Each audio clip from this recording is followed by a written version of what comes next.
Tous lui rendaient témoignage et s'étonnaient des paroles de grâce qui sortaient de sa bouche, nous dit l'évangéliste. Mais cette bienveillance va s'arrêter là. L'étonnement tourne court. Jésus va contrarier ses concitoyens de Nazareth en les renvoyant à leur manque de foi.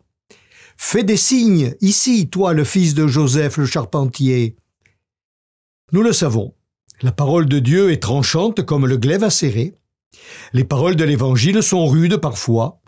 Jésus ne déroge jamais à sa mission dans l'aujourd'hui des hommes, dire l'aujourd'hui de Dieu et un Dieu qui sauve.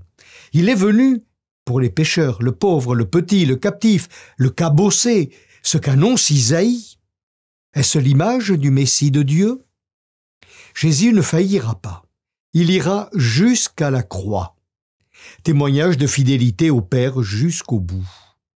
La fidélité de Jésus, s'arc-boutant sur son amour pour le Père et les hommes, nous renvoie à notre propre fidélité au Fils du charpentier, Fils de Dieu. Personnellement, comme en Église, sommes-nous fidèles à cette mission de Jésus? Nous le savons, souvent, nous édulcorons la force de l'Évangile au lieu de poser des signes de salut en nos vies et en nos engagements, et au lieu de nous réjouir de voir le salut à l'œuvre ailleurs. Parfois, nous nous réfugions dans nos attitudes de protection. On ne peut pas, ce n'est pas notre histoire. Dans notre communauté, nous n'avons pas les moyens.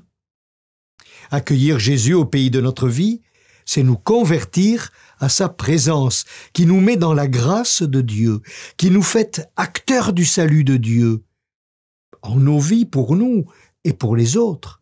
De même, en nos communautés, appelés à poser ces signes de conversion à l'Évangile, signes d'accueil, vivre de cette conversion et d'en témoigner. Le pape François, en nous appelant à faire route, ensemble, la démarche du synode, nous appelle à poser un signe d'unité, de conversion de nos pratiques, pour devenir toujours plus serviteurs du projet d'amour de Dieu pour les hommes.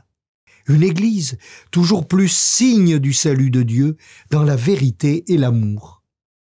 C'est par la vie du fils de Joseph le charpentier que Dieu dira son amour aux hommes.